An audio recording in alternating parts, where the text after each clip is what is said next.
Welcome to Living Mirrors with Dr. James Cook. My guest this week is Elaine Pagels. Elaine is a historian of religion and a professor at Princeton University. She's the author of many books, including the Gnostic Gospels, Beyond Belief, The Secret Gospel of Thomas, and Why Religion? A Personal Story. In 2016, she was awarded the National Medal for the Arts from then US President Barack Obama. She's a leading expert on the Gnostic Gospels and early Christianity, which is what we talk about today. Hope you enjoy the conversation. Okay, so before we start, just can you give me a little background of what interests you about this work? Yeah, absolutely. So, And what is your field? I'm in neuroscience, but I initially studied psychology as an undergraduate, and then specialized more and more in the kind of brain side of things. But my initial interest in this stuff came from, as a teenager, I was raised Catholic, but then I had it was actually when I was wrestling with a crisis of faith. I couldn't get over the level of metaphysical threat that there was around kind of original sin and the prospect of hell. And I was about 13 years old, and it was really, I was overly conscientious as a child, and it was really bothering me. And it effectively, the way I think about it now, is it effectively kind of baffled my rational mind, like in Zen Buddhism, where they have these koans, these paradoxes that are intended to disrupt the rational mind. And I had this amazing experience of just utter serenity and it was just the most profound experience of my life. And it just came from having this kind of silent mind experience. And from that moment on, I was very interested in the mind, but also in kind of spiritual experience. And I've tended to go down the route of understanding it naturalistically through science. So I'm very interested in mysticism of all religious kind of types. So I've interviewed kind of experts on Buddhism, and I've spoken to a few people on Christianity, and an amazing rabbi on Jewish mysticism. So yeah, I'm kind of exploring myself, because I'm not a religious scholar, but. Well, that's very interesting. I thought of studying neuroscience in college too, Oh, really? but at that point, it was at such a different level. It was, Right. how the brain perceives red and green, and I thought, no, this is too slow. I mean, now neuroscience is very much more interesting, and cognitive psychology, which fascinates me too. But I thought studying the traditions themselves would be illuminating in different ways. So that's what I did. But you could, if you saw the latest book, Why Religion? I forget whether you mentioned it.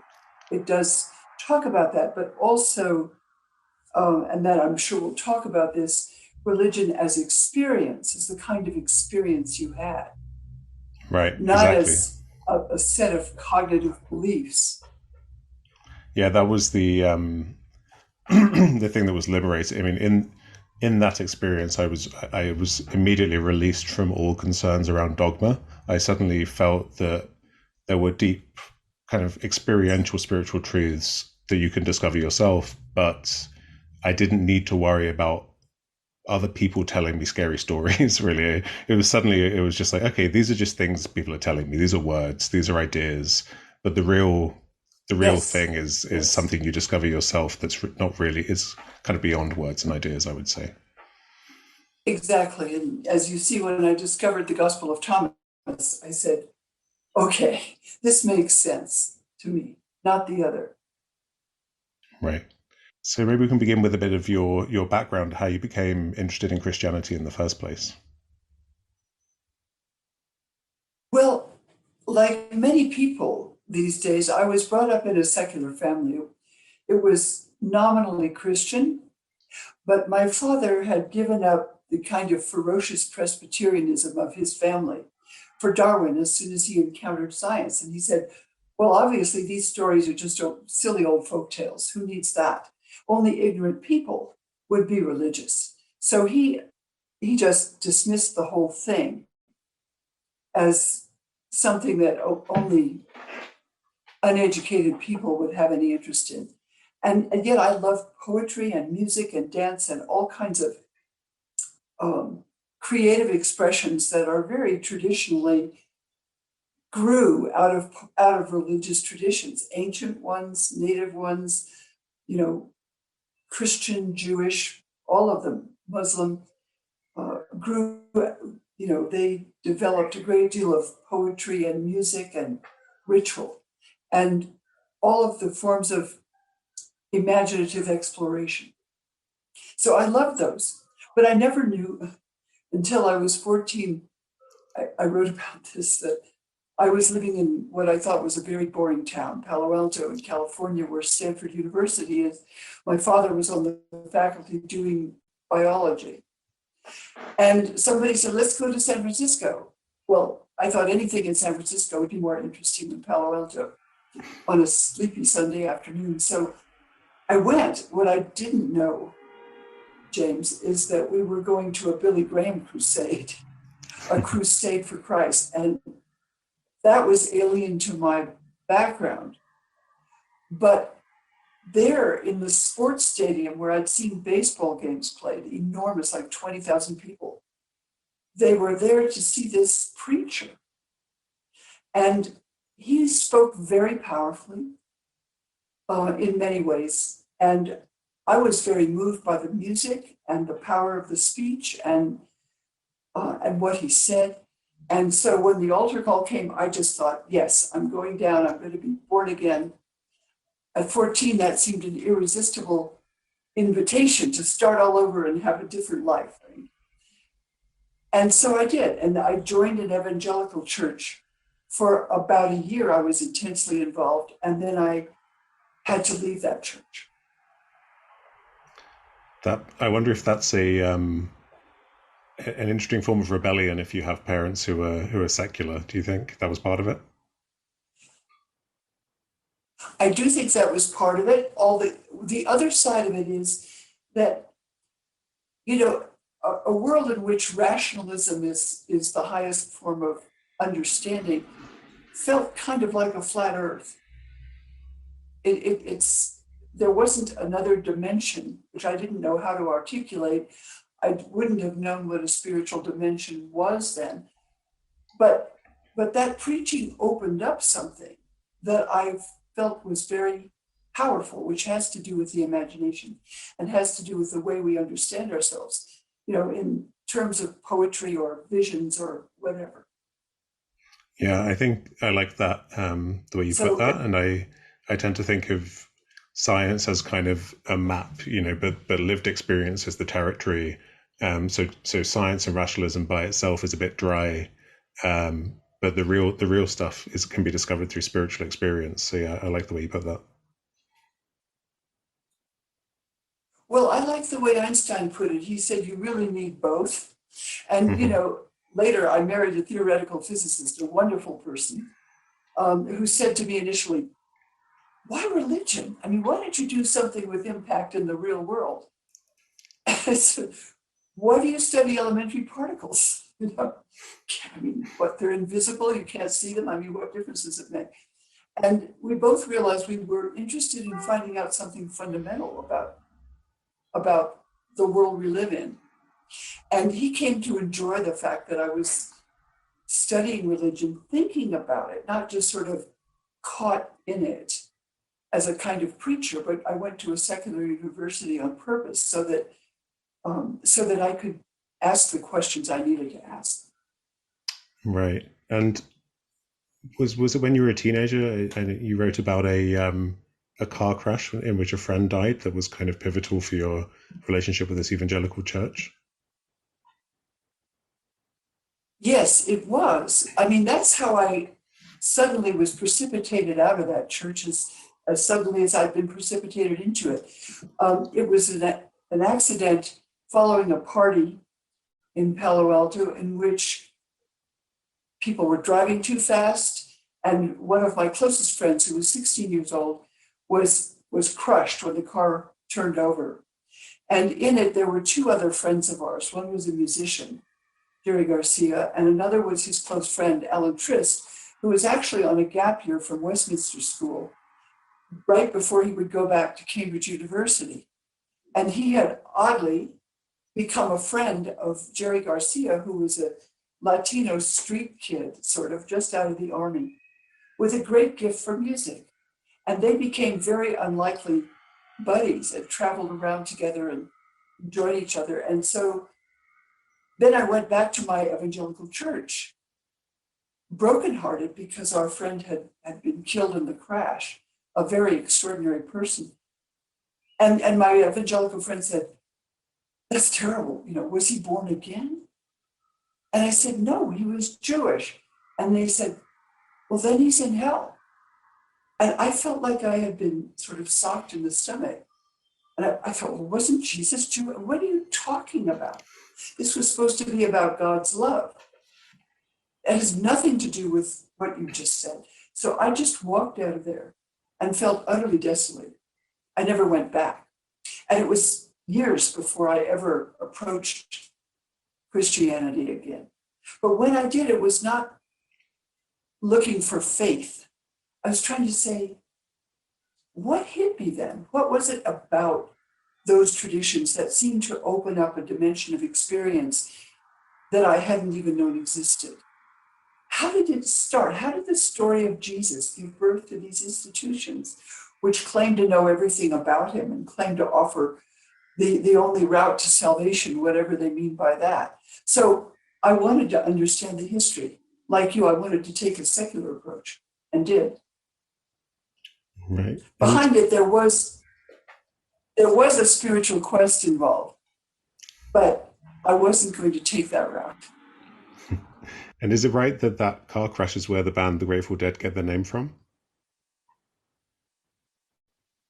Yes, in fact, I was talking to someone, to Terry Gross, on her program in the States called Fresh Air, about the crash.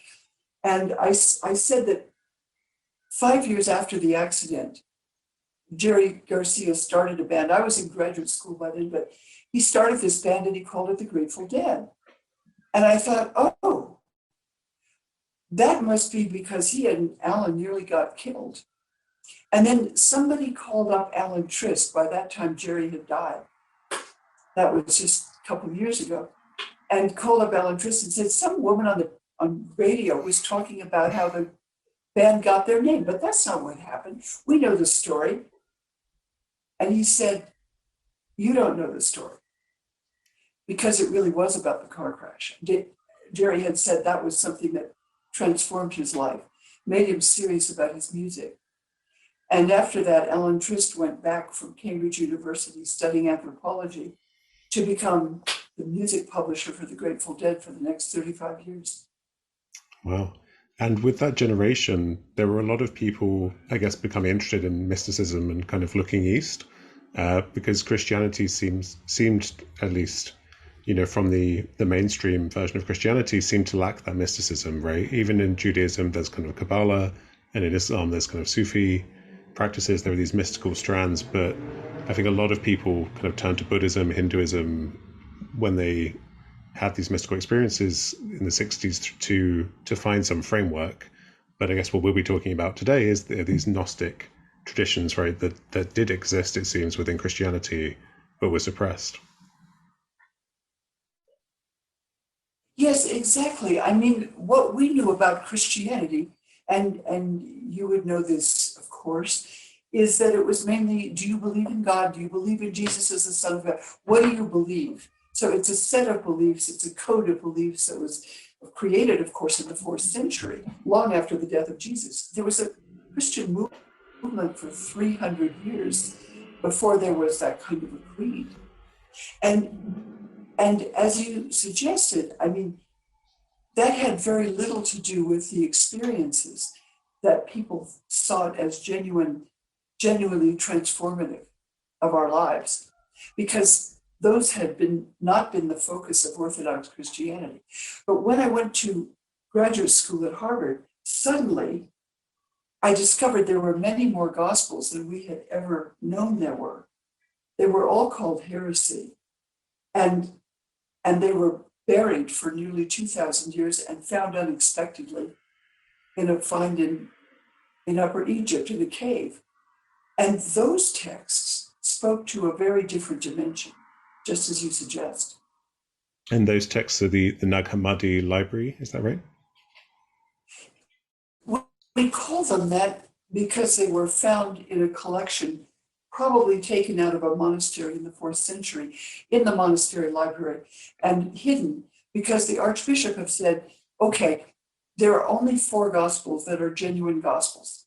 The rest of them are all heresy, which actually means choice. And choice was something the bishops didn't think was too good for people. So they shouldn't choose. They should listen to what we say. What's different? And we kept asking ourselves immediately, what's different about these other gospels that they censored, buried, burned, trashed, and basically had disappeared for 2,000? So I started to read the Gospel of Thomas. And I was very struck by a saying, it said, Jesus says, if you bring forth what is within you, what you bring forth will save you. If you do not bring forth what is within you, what you do not bring forth will destroy you. And I thought, you don't have to believe that. It's just true, But I took it psychologically. And I think it works on that level. And later I understood it was also a theological statement about a connection with the divine source within each person, which could become a way to find access to that source by oneself without an institution and before there were any of the kind that now exist. Right. I think that's a powerful quote. And as you said, on a psychological level, it's insightful in an understanding, almost like a Jungian shadow understanding that there are parts of you that are hidden and unconscious and can drive you. I think as a quote from him was, if you don't make the unconscious conscious, it will kind of rule your life and you'll call it fate. So it's kind of acting from in the shadows and then bringing things to awareness. I think we're increasingly realizing is a core therapeutic principle. But then, as you say, I think the kind of the radiance of when we look inwards and we have these spiritual experiences, the light of consciousness is kind of in which everything's beheld. There's a lot of references to light, I think, in kind of mystical literature, right? And so I think you're right, on the spiritual, theological level, it also holds. Yes, I mean, takes a long time to sort of discover these texts because they're told in koans or sort of provocative statements, wisdom statements. And I do think really that they are probably connected with Jewish mystical thought. And one major difference between the Gospels in the New Testament and those that were discovered in that find is that the ones in the New Testament suggest that Jesus of Nazareth is utterly unique in the history of the world. He is connected with the divine in a way that no one else ever has been or will be, except through him. And that kind of teaching became useful for constructing an Orthodox church that said outside the church there is no salvation. But the Gospel of Thomas suggests that Jesus spoke about being connected with the divine source, and really in terms of the Hebrew Bible, that we are all created in the image of God.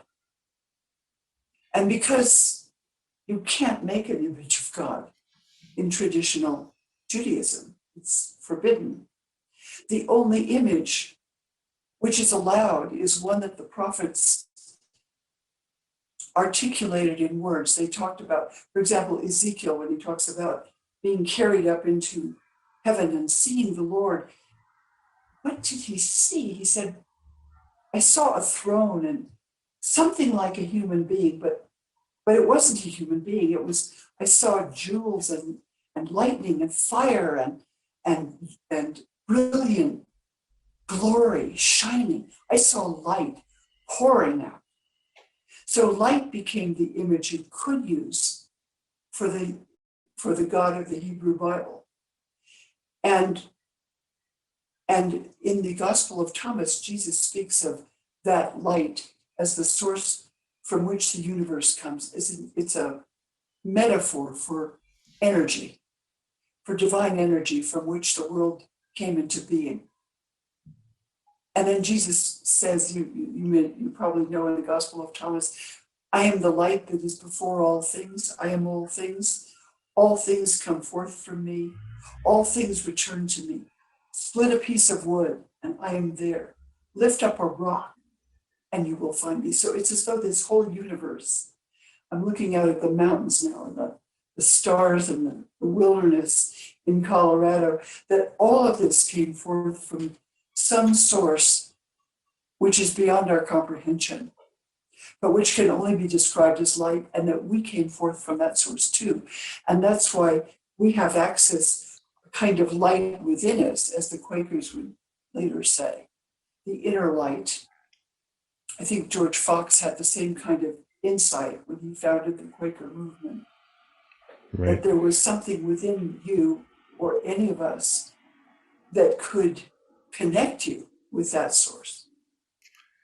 And there's also a line I saw you reference in a lecture, something to do with, maybe it's from the same passage even in Gospel of Thomas, about Jesus saying he is the thing that existed before it existed. Does that ring a bell? It's Yes. Yeah. Yes. It's talking about the kingdom of God and saying, what is the kingdom of God that Jesus Right. said was coming? Well, people today will say, well, it's the end time. Or maybe it's the church, or maybe it's come or something. I mean, how do you interpret that? But the Gospel of Thomas says, don't look at the end of time and say, when will the kingdom of God come? Go back to the beginning. In fact, you have to go back before the beginning of time. And you say, well, how do you go back before the beginning? Well, any rabbi could say, well, you read Genesis, of course, and it talks about what happened before the beginning, that when God first spoke, he said, let there be light. But that is a metaphor for the divine energy that created the world, because that's before there was a world.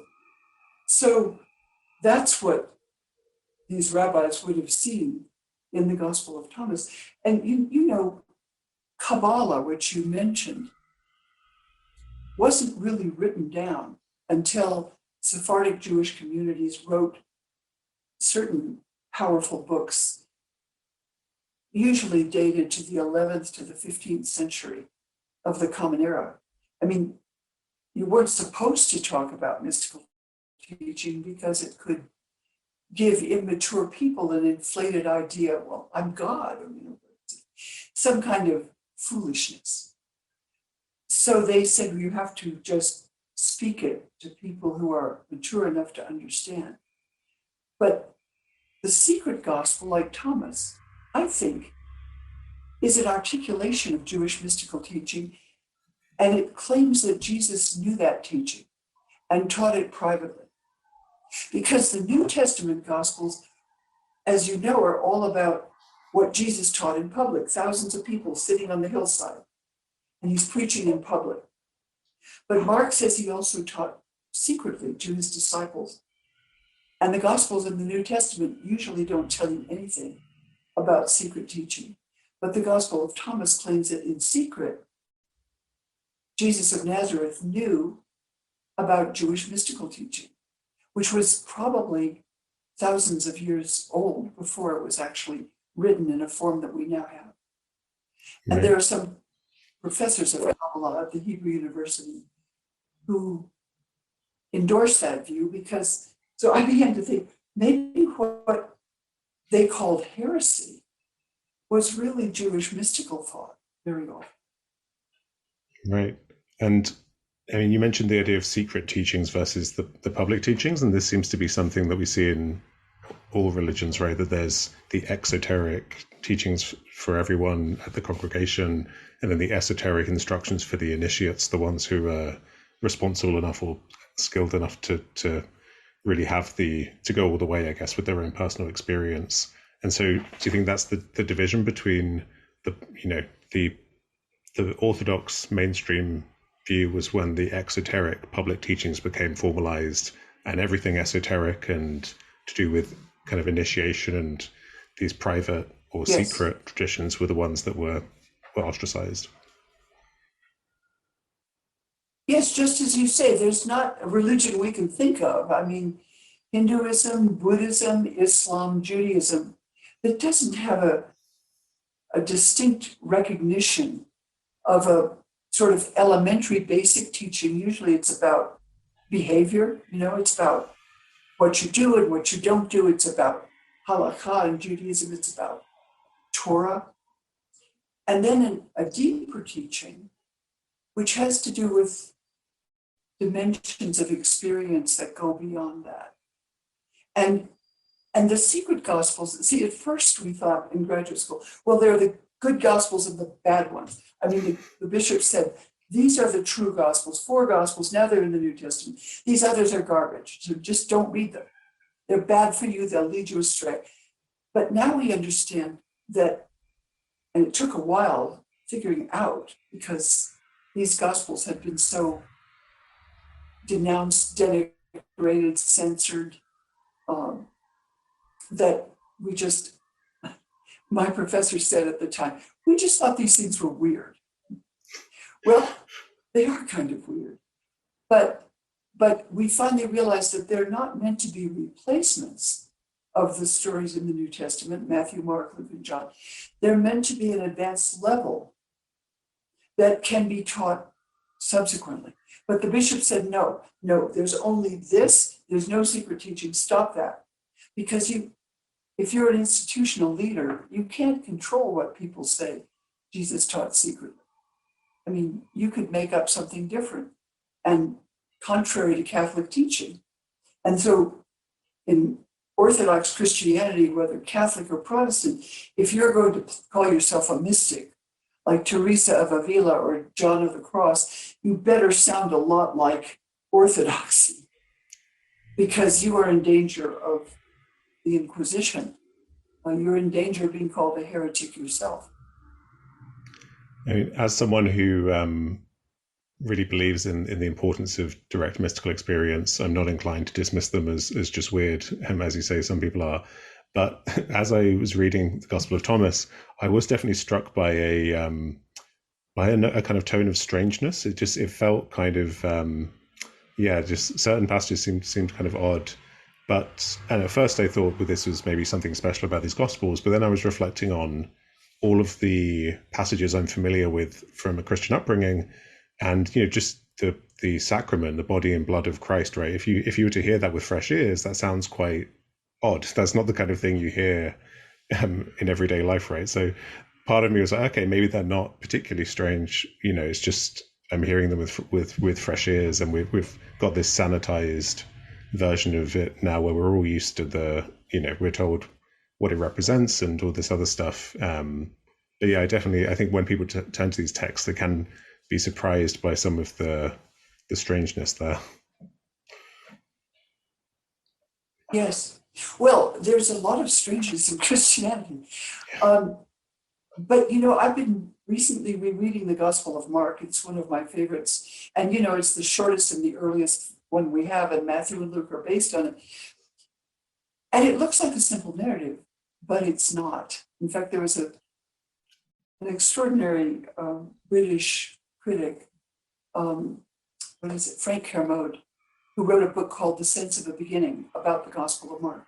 And he understood this looks like a naive text, just Jesus doing miracles, and it's strange, but it's actually very subtle, and many of the miracles described are metaphors for things that are hidden in the text, and even things that Jesus probably hid himself. So there's a lot more mystery and secrecy in the text we have than we ordinarily recognize. People think, oh, this is pretty forthright, Jesus does a miracle and he's obviously God.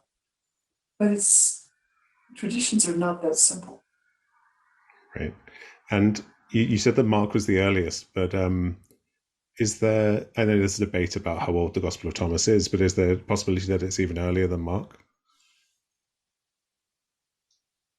We don't know, it's so hard to date any of these.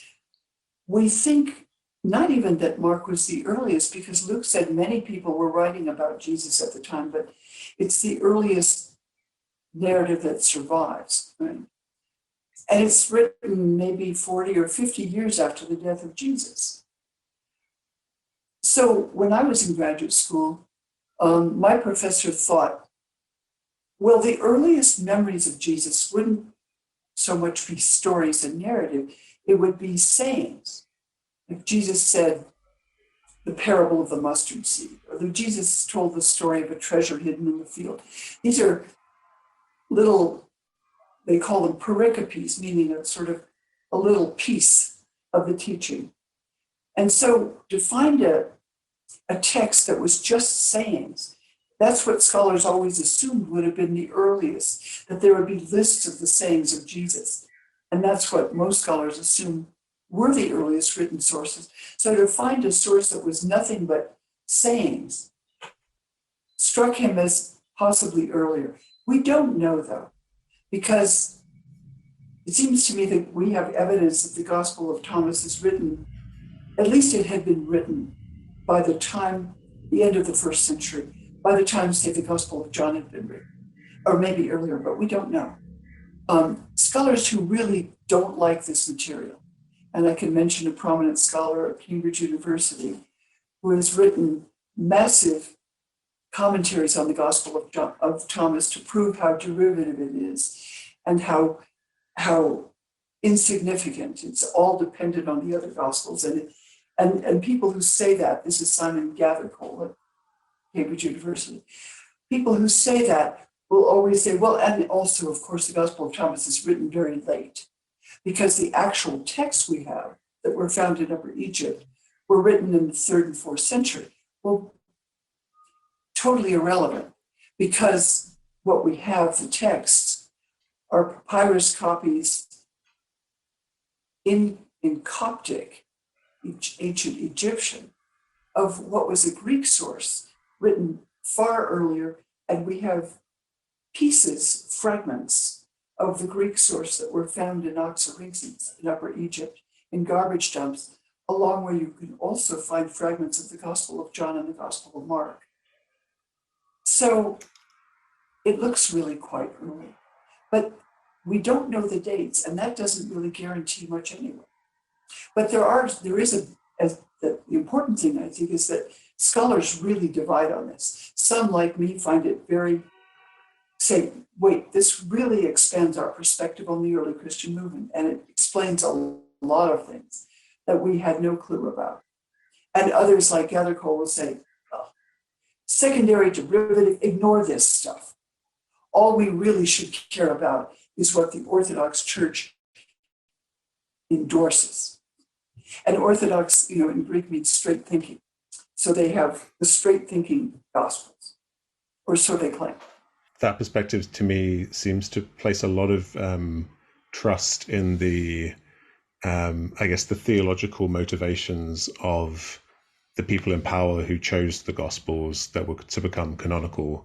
So as you have people like Emperor Constantine, I'm assuming is a relevant figure here. And in my mind, I've assumed Yes. as the emperor of the Roman Empire, the state religion would serve some functional purpose. They wouldn't just be choosing these things because out of some purely theological sense of what was most appropriate, but instead as having some social consequences. So yeah, if people think that they just got it 100% right and everything that's in the canon is great and everything that's not is bad, that it strikes me as naive. Well, I tend to agree with you. I mean, Constantine, I think, there's a lot of debates about his motive in becoming a Christian, or at least a patron of Christianity, since he wasn't baptized until he was nearly dying, because there wasn't a view that you could have sins forgiven after baptism. So an emperor would have to wait until he was on his deathbed so he wouldn't commit any more sins, which would be necessary for an emperor, like having people killed. But his interest was also, and his assumption is that the state endorses a religion. I mean, religion and politics are completely intertwined in the Roman Empire. They didn't even have a word to separate them. So when he became a Christian, he didn't outlaw paganism initially, but he certainly felt that it was his duty as emperor to pour money into the right churches, the orthodox churches, which had the best networks for communication throughout an enormous empire that was beyond the capacity of any single emperor to manage. Right? There had been a tetrarchy, 4 emperors trying to control different areas of this vast territory that the Roman Empire was. But when he was the sole emperor of the whole world, and he took the Orthodox churches with their institutionalized organization patterned after the Roman army, right? So there are generals and 3 orders of authority in the army, and the Catholic Church adopted those 3 as bishops, priests, and deacons. Same structure. And then you had a very organized church. If you were the bishop, you would have, levels of priests below you who are under your authority, and below them, the ones called diaconoi, which means the helpers, the servants. So you would have an administrative bureaucracy that could amplify the necessities of the empire. You could now get money from imperial churches. You could judge cases when you don't have enough courts to deal with all the cases that need to be adjudicated. So you would become effectively part of the imperial administration in a Christian Roman Empire eventually. That was after Constantine. It took about 50, 60, 70, 80 years for that process to be completed and put into, the legal codes. Right. And so we know that Constantine's happening around the 4th century. And I think it was in the Gnostic Gospels you wrote about the kind of the church becoming more hierarchical, as you mentioned, with the kind of bishops, priests, and deacons around 200 AD. And around the same time, I think 2 people, Irenaeus and Hippolytus, you say were writing about these heretical Gospels, which I guess suggests that they are at least older than 200 AD, right? They certainly were. I mean, Irenaeus is writing around the year 160, and he's a Syrian missionary for Christianity, working in the very rural and barbarian land of France at the time. And he was the first to say, well, there can really be only 4 Gospels. And then he gives you this wonderful scientific explanation. He says, well, it's because there are 4 principal winds, there are 4 corners of the universe. So obviously there can only be 4 Gospels. And all the others are heresy, and you should avoid them. But Irenaeus was writing about 150 years before Constantine was converted. It was still an illegal movement. He had no military power. He had no social power to implement his convictions. It was only 200 years later when an Egyptian bishop, after Constantine was converted, he would suddenly have military force to say there are only 4 Gospels. And if you don't sign the creed that Constantine had the bishops write up by committee, the Nicene Creed, you would go into outer darkness. You'd be excluded from the emperor's court. You would be actually effectively consigned to outer darkness, excommunication. So that's an astonishing story, how institutional Christianity got formed. I think it's just, I study history because you can't make up the things that happen. You don't have to. They're astonishing enough. Right. And it seems to me that talking about, state religion as a mode of political control, I feel like guilt and shame are incredibly powerful methods of social control. And so having a narrative around sin and repentance, original sin, you should feel bad about yourself but then come to the authorities for repentance. That seems to fit better with a kind of, if it's an imperial mode of dominating people and keeping them under control, that narrative, I can imagine serving that function more than the Gnostic kind of, which is more empowering, right? Like discovering for yourself that you are divine. The empowering mode of that seems to fit less with those hierarchical modes of political organization. Very much so. And that doctrine, as you probably know, I don't know if you saw the book Adam, Eve, and the Serpent. I've not read it yet, but it's I on don't the know if you've bookshelf seen now. that one, but well, I was looking at attitudes about sex and politics in early Christianity. Now, people didn't talk about original sin in the second century. Irenaeus didn't. Other Christian leaders, Tertullian, they had a view much more consonant with Judaism, which is that if you're baptized, you can follow Christ, you can do the right thing. Original sin, I can't say that Augustine invented it, because there were hints of it before in African Christianity, before he became a bishop, in the 400s. But he created that doctrine. And I wrote about that at the chapter 5 of Adam, Eve, and the Serpent. It's about how Augustine came up with the idea that you, I, everyone, essentially is sunk deep in sin. And why? It's because Adam sinned, and that sin of Adam was kind of infected the human race with moral incapacity. I couldn't help thinking of it as a sexually transmitted moral disease, because how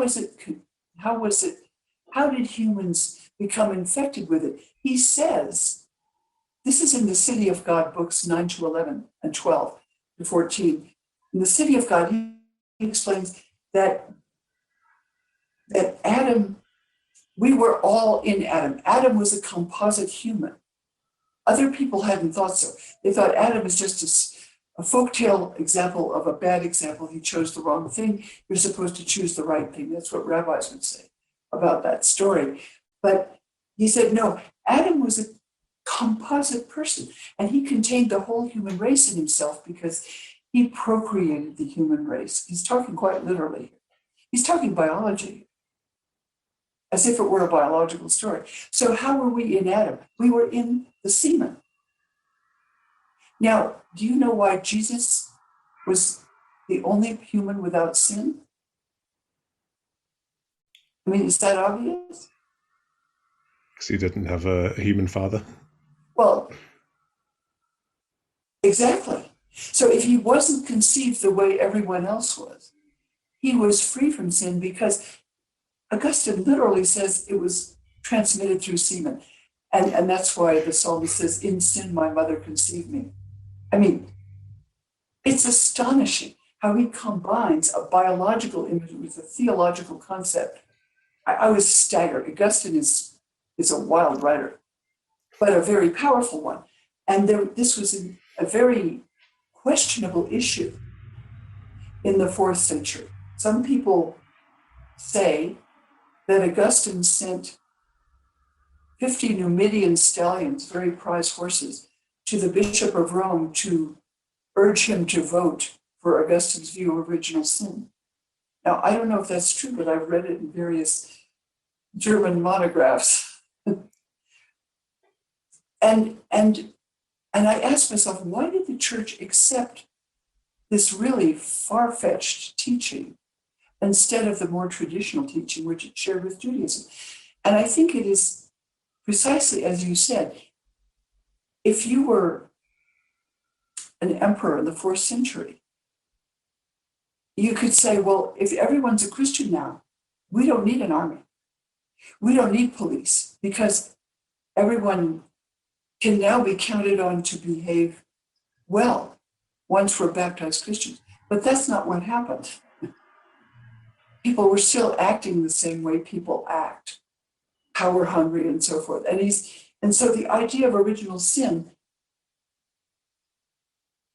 as I suddenly realized, gave you a reason why you would still need a military, you'd still need a police force, you would still need to use force and violence in the state, because humans intrinsically, because of this conception in sin, because of the infection of original sin, would always tend towards sin. So you could never give up, even if you were a Christian emperor, the power of coercion and violence and force and execution. You'd still need it. And so that became an important part of the Holy Roman Empire. It's quite a story. It's where politics and theology meet. And I was really stunned by it. So that's what I wrote the 5th chapter on. And there were some people who don't like this way of looking at it, because it suggests that the political reasons might have overtaken the theological ones. But that is very possible in this world, as you know. Right.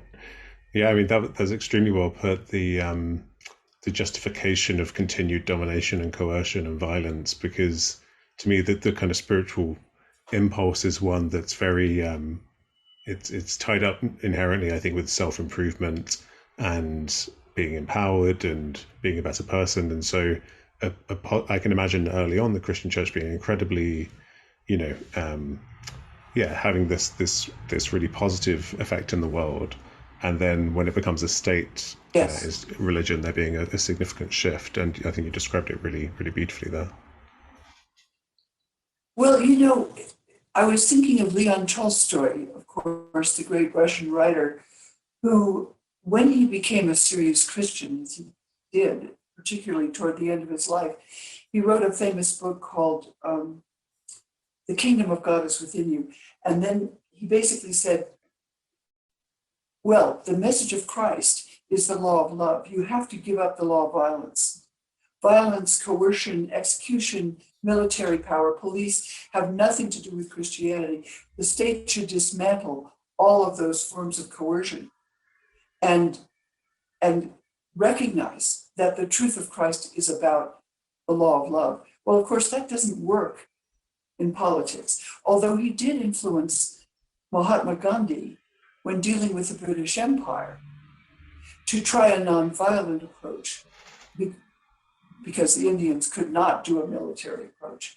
And this idea of nonviolence, of course, then passed on, was very influential for Martin Luther King Jr. in our country when they're dealing with institutionalized racism. Nonviolence was the means that helped crack that legal and violent code of racism.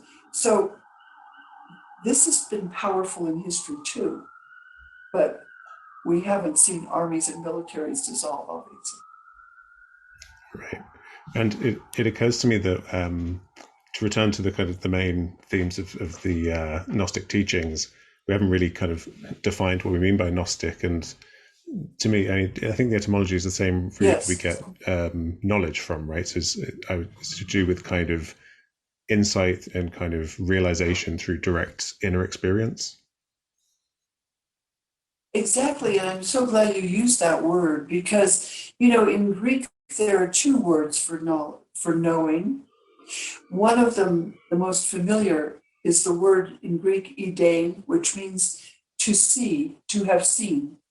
So idea literally means something you have seen, like, a house, a cat, a dog, a person. That's an idea, and you connect it with the word. That's intellectual knowledge, like the knowledge of mathematics or the knowledge of geology or physiology or whatever. But this other word in Greek, gignosko, it means recognize. Like, do you know that person? Do you know yourself? I mean, when Socrates says, know thyself, it's gnothisiato, which the word we get is recognize. It's connected with gnothi. So it's insight. It's not intellectual. It's heart knowledge. And so gnosis, I mean, people say Gnosticism is all about knowing a bunch of secret passwords and crazy doctrines. At least that's what I was taught. But really, it means insight. It means knowledge of the heart. It means knowing your connection with the divine source. And that is an experiential reality, just as we started. Right. And as you, in Gnostic Gospels, you read about the Gospel of Thomas, and I thought it was fascinating. You were writing about Thomas's name and how it means twin, and an interpretation that kind of evokes that idea that we have the same divinity that's in Jesus is within us. Would you mind kind of unpacking that for the audience? Yes, I mean, that's kind of a surprise because it says this is the gospel written by Thomas Didymus, Judas Thomas. This is a character who appears in the Gospel of John, but Thomas is Aramaic nickname for twin, and Didymus is Greek for twin. So this man's name was Judas, but they called him the twin, his nickname in the New Testament. He's not the Judas Iscariot. He's another Judas who's a follower of Jesus. They call him Thomas. And in the Gospel of Thomas, we thought, well, Thomas becomes the interrogator of Jesus who speaks with him and learns from him. And in the Gospel of Thomas, the idea isn't that Jesus had a twin brother, but that you, the disciple, are Thomas. And what you come to discover through reading the Gospel is that you and Jesus, in a way, are twins on a spiritual level, because the divine light is in him. He's illuminated. He understands his connection with the divine source and manifests it. And you, the disciple, or me, the disciple, if we were allowed to be at that point, comes to recognize that we have the same capacity. So in saying 108 in the Gospel of Thomas, Jesus says, whoever drinks from my mouth, which is a metaphor for teaching, whoever accepts my teaching will become like me, and I will become that person, and the mysteries will be revealed to him. Now that's heresy, right? Because in the Catholic Church, for you to say, you're like Jesus, that's really blasphemy. You can't be like Jesus. He's the Son of God and you're not. That's the basic teaching, right? You need him for your salvation, otherwise you're lost. But this teaching says, no, we all come from that place through creation, and we can discover that we have that access, and then we can become like him in that sense. And so it's a very different message. No wonder the church said it was heresy. Right, and isn't there also the Gospel of Philip? There's a quote I read in your book. I think it was something like, don't just become a Christian, but try to become a Christos. Yes, and Christos, of course, means anointed. So it's talking about baptism. It says, okay, be baptized. And when you're baptized, we'll put oil on your head and we'll anoint you with oil. And once you're anointed, you are a Christos, because that's what the word Messiah means. It means anointed. It's just the Hebrew for the Greek word Christos. But what the Gospel of Philip, similarly, like Thomas, it says Jesus had a human father and a human mother, Joseph and Mary, just as everyone else does. But when you are baptized, as the Gospel of John says, you can become the children of God, the Father. And you can also become the children of the Divine Mother, which is the name for the Holy Spirit. So you can become not only the child of your biological parents, but also you can become the child of God and the child of the Holy Spirit through baptism. These divine names are said over you when you're baptized and anointed in the name of the Father and the Spirit and the Son. So it's about being baptized. And then you too are a Christos, anointed and the Son of God, the Son of the Holy Spirit. That again would be heresy in any Catholic teaching. Right. I mean, I feel like it's not entirely uncommon to see people who have these experiences where they feel like they are the second coming of Jesus, and usually they're just kind of wheeled out and ridiculed on television. Um, but I think psychologically, the thing that this points to, the recognition of this spiritual truth that can be found within all of us, and the power of Jesus as a figure. I think, yeah, I think people are tapping into a really powerful psychological process that can get derailed into mental health issues. But yeah, I think it's something very real. This idea of realizing that there's something in you that is like Jesus, or at least aspiring. You know, what would Jesus do now? Is a kind of it's treated as a kind of trivial bumper sticker, but I think it's quite a profound way to live one's life. I think you bring up a very important issue. That's why mystical teaching is not taught to everybody. There is such a thing in Jerusalem. I don't know if you've been there, but it's called the Jerusalem syndrome. Do you know about this? The No, Jerusalem syndrome is when somebody arrives and says, I'm Jesus, I'm the Messiah. And this happens often enough to have people taken to mental hospitals because they think they're Jesus of Nazareth, they're Jesus Christ. And I think it happens to a lot of Americans, I've been told. So this is called the Jerusalem syndrome. It's obviously mental illness in the sense that they mean I am the one. I'm the only one. right. I'm the right one. I'm Jesus. But the Gospel of Thomas doesn't teach that. It says that everyone who comes to recognize the connection with God is that. There's nothing unique about it. It's a gift, a divine gift that we all could discover, but which many of us are unaware of. So that's really quite different. And yes, it can look a lot like mental illness, but it's really it's quite different. And that's why the mystical traditions have always been quite carefully protected from people who are taking them in a naive way. And then I guess in this picture, Jesus is more of a kind of spiritual teacher guiding us to discover our own divinity rather than a kind of a distant gatekeeper of divinity.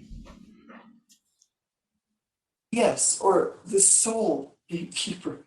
That's not Right. what this is about. This is about when you discover who you really are spiritually, then that is what the kingdom of God means. That's what the Gospel of Thomas teaches. So I found this very exciting to realize that there were these teachings at the beginning of the Christian movement, and they were simply shut down. Um, Even when I was studying at Oxford for a year from graduate school, I was very much discouraged from studying those texts by my mentor, who was a major figure in the Anglican Church, Christ Church, Oh well. Christ Church College. Oh well. Um, and then the That's phrase just the king. that's just typical. So the phrase of the kingdom of heaven being within you, is that something from the Gnostic Gospels, or is that a bit of Gnosticism that slipped into the canonical texts? I don't know if it's Gnosticism. It's said to Yeah. be a saying of Jesus. And it is in the Gospel of Luke in chapter 17:21, and it's also in the Gospel of Thomas. So I wouldn't say it's a Gnostic teaching, but it's a teaching of Jesus that's interpreted in various ways. And you're right. And Matthew too, at one point has Jesus say, you are the light of the world. He doesn't say, I am the light of the world. That's in John. He says, you are the light of the world. So there are those hints in the Gospels in the New Testament, but they're mostly reserved for teaching in smaller groups, which Jesus apparently did, and Paul did as well. Right. And then we mentioned earlier this idea that these references to the idea of the kingdom of heaven, it comes at the end, but the end I think it's the end is the beginning. There's one statement, and we spoke earlier about this idea of the kingdom of heaven being the thing that existed before anything existed, which it very much reminds me of Taoism. I think there's this the kind of Zen koan that comes out of that tradition, that it's I think it's what is the the face you had before you were born that I always find kind of evokes this feeling of me Yes, of yes. this, and it seems very similar to that. And also, the Tao translates as the way, and you have Jesus saying, "I am the way." There's a few parallels there, it seems.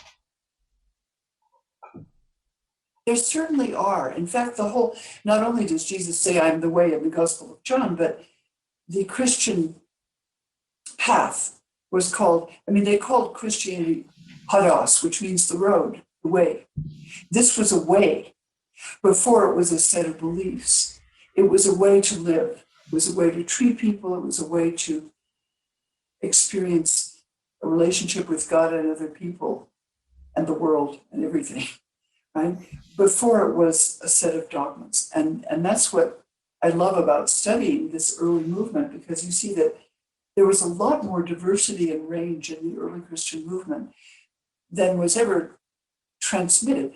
What came down as Orthodox tradition is a sort of narrow stream, but it was a much wider movement in the beginning. And to create an Orthodox church and claim it's the only way, you have to suppress all of the other options that accompanied it much earlier. Right. And on the kind of topic of, I guess, the mystical experience, it's often an experience of oneness or a kind of unitive experience. And there was a quote that I wrote down from the Gnostic Gospels. There was, whoever is from one will be filled with light. Whoever is divided will be filled with darkness. And I thought that was a nice kind of pointing to the fact that this oneness and this illumination, this kind of divine light go together. I thought that was just quite a nice, you see all of these classical aspects of mysticism referenced in the Gnostic Gospels, it seems. You do. That's exactly right. It's about probably the idea that the primordial creation is a spiritual one, as Taoism suggests. And was there some possibility of a Buddhist influence of these Gospels? I think I read in your book about kind of trade routes to India at the time, that there may have been some connection. That's an interesting question. It's hard to trace, because I was just teaching a course with a colleague at Princeton called Jesus and Buddha, and my colleague is a specialist in 11th and 15th century Tibetan Buddhism. And, Buddhism the Buddha lived 400 years or so before Jesus. And in the first century, when Christian traditions were being written down, Buddhist traditions were being written down about the life of the Buddha. And they were well known in Egypt. And once you read the fathers of the church talking about heretics, some of them, Hippolytus of Rome, for example, in about 160, says, oh, and there are these heretics, these naked Indians sitting by the Ganges meditating. They're heretics too. So they knew about Buddhists. In fact, another Clement of Alexandria, Christian teacher in Alexandria in Egypt, 2nd century also, says, yes, and they're the Buddha, and some people thought he was a divine being. So we don't know how much of Buddhist teaching could have infiltrated, but it's interesting that the Gospel of Thomas is attributed to Thomas, whom tradition says is the disciple who went to India. And there is a church of St. Thomas in Kerala, in India, which claims to have been built on the grave of the apostle Thomas after he went to India. So these teachings could have gone to India. And some people say, well, did Jesus go to India? I don't think it's likely for a village rabbi. But the teachings certainly could have gone and been influenced by Buddhist and Hindu teachings. And one feels that kind of influence in some of these sources. But I don't think it can be demonstrably shown, because we just don't have hard evidence of that. There are just hints about it. Right. At this point, maybe there'll be another discovery. Yeah. And on the point of the kind of unitive worldview, reading around this, people seem to routinely say that the Gnostic perspective is quite dualistic. There's quite a split between the spirit and the body. The body is seen as something kind of to be negated and the material world as a kind of negative thing. Is that right? Well, the thing is, there's no single kind of Gnostic view. I mean, all of these texts got lumped together because they were found together and they were all agreed to be sort of heresy from the church's point of view. But there are different sources. Some of them do talk about a radical split between the spirit and flesh. And that's very much part of ancient tradition. It comes out of Platonism. So some of these texts sound that way. The ones that I like best, though, James, are the Gospel of Thomas, the Gospel of Philip, the round dance of the cross, come from a tradition from a teacher called Valentinus. And that is extremely monistic. There's no idea of dualism at all. In fact, I was just talking to someone whose background is Hindu, who was brought up Roman Catholic. And I said, this sounds Indian to me. And she said, what do you mean Indian? And I said, there's no separation between the material and the spiritual, that these are part of the same reality. Like when Jesus says, I am the light, and split a piece of wood and I am there, lift up a rock and you will find me. That is, the material and the spiritual are understood as part of the same reality. And that's very different. So I would say some sources are dualistic. The ones I find most interesting come from a tradition that is distinctly monistic. Right. I mean, we mentioned that you think there could be an influence of Jewish mysticism here and potentially even Buddhism. And you just mentioned ancient Greek thinking. Is that a possibility as well, that kind of ancient Greek religious traditions also had an influence? Oh, yes. People do notice that in some of the texts, not the ones I've been talking about, it looks like there's Platonic influence, and Manichaean Christianity did talk about an extreme dualism between the material and spiritual worlds. And Marcionite Christianity, which was an early Christian heresy, split those entirely. Said God could not have created the material world, somebody else did, is a lesser being. And that kind of negative teaching was actually projected by some of the fathers of the church onto all of these secret teachings. So they ignored the ones that were monistic to sort of, it's like saying in our country that if you're a Republican, that Democrats are basically communists, or saying the same thing about Republicans. You just sort of tar them with the same brush and people will think they're that bad. That's really interesting because I got that impression as I was reading around this. So I read several places where it kind of just asserted that the Gnostic perspective is one of, so I think it was that you have the monad, which is the kind of the unitive source, mystical kind of energy, divine energy of the universe that you might call God.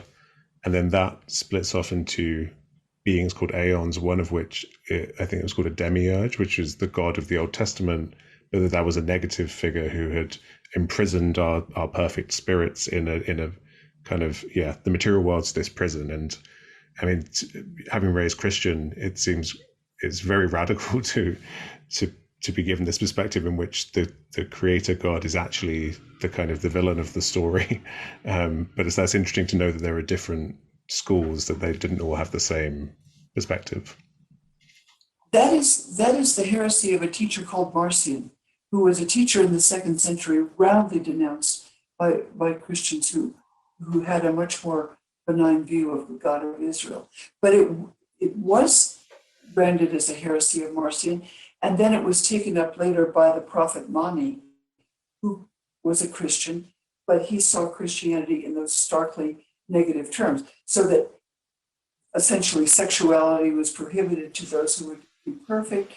Eating any kind of food, any kind of alcohol that was not strictly vegetarian was also seen as demeaning. And you were supposed to purify, become as ethereal as you possibly could in this world. And that is a strain of Christianity that is really a minor strain, but some people identified it with what they called Gnosticism before we found these texts. If you read the book called The Gnostic Religion by Hans Jonas, I don't know if you've seen it, it's a very influential book. It's a beautifully written book. He was a German Jewish scholar who studied New Testament in Germany before the war and published that book in 1934 called Gnosis und Spätantiker Geist. And he saw it as this kind of dualism. But that view of so-called Gnosticism changed when we found an actual library, which gives us a much more complex picture. Right. I mean, that image where there's more than one deity, it makes me think of, as an adult, when I read Genesis for the first time, I was struck by, in the translations I found, there were phrases about things like, I think it was "let us make mankind in our image" instead of in my image, and I wasn't sure if that was the kind of the royal we almost, as a way of speaking, or if there's like I've just never heard it mentioned actually. This isn't necessarily about Gnosticism, but since we were mentioning these alternate theological views of deities, is there a standard interpretation of why that there seems to be reference to other deities there? Yes, it is a plural in Hebrew. And interestingly, in the first chapter of Genesis, the name of God, Elohim, in Hebrew, is a plural. El is the name of God, right? Elohim is plural, the gods. If you're reading Hebrew, you could say the gods, but essentially, whatever Hebrew-speaking people wrote that story down, scribes, probably in the court of King David, said, you talk about the gods. Well, the gods are our God. And that God can speak in plural because it is the royal we. Later Jewish, and if you look at Midrash, Jewish interpretation of that plural in Genesis, there's a lot of debate. Some people say, well, he meant the angels who were working with him. He meant the heavenly court who created the angels. And that's sort of based on Plato's Timaeus, where the higher God has lower figures, a demiurgos, demiurge, that's where they get it from Plato, Timaeus, creating the physical bodies. And then Christians, of course, later said the we, who are the we? Well, he's speaking to the Logos, to Christ, the pre-existent Christ. That's what the Gospel of John suggests, that the Logos Jesus was primordial. So Father is speaking to the Son. It's been a puzzle for translators ever since. Right. This has been wonderful. Thank you so much. Is there any way you would send people to if they want to look into your work more? Is there a website or anything? I don't usually have much of a website, but all of the books are online, and it's been so fascinating to study this. I wrote the Gnostic Gospels when I just was in graduate school, and then about 20 years later, wrote a book called what's it called? Beyond Belief: The Secret Gospel of Thomas. I don't know if you've seen that one, Yeah, but it's when I realized I didn't care much what I believed. I got to know that text much better. And the one about the invention of original sin was also written later, Adam, Eve, and the Serpent, but just chapter 5 is about original sin. If you're interested in that, I suggest that. And then I wrote a book on the origin of Satan, which totally shocked me because I wasn't looking for it. It turned out that the origin of Satan had to do with the origin of Christian anti-Semitism, which I didn't want to find out, and I wasn't aware was kind of embedded in the gospel stories. So it's an exploration of these traditions and both their liabilities and their gifts. That's great. I definitely encourage everyone to check them out. And thank you again for your time. Thank you. Very good talking with you.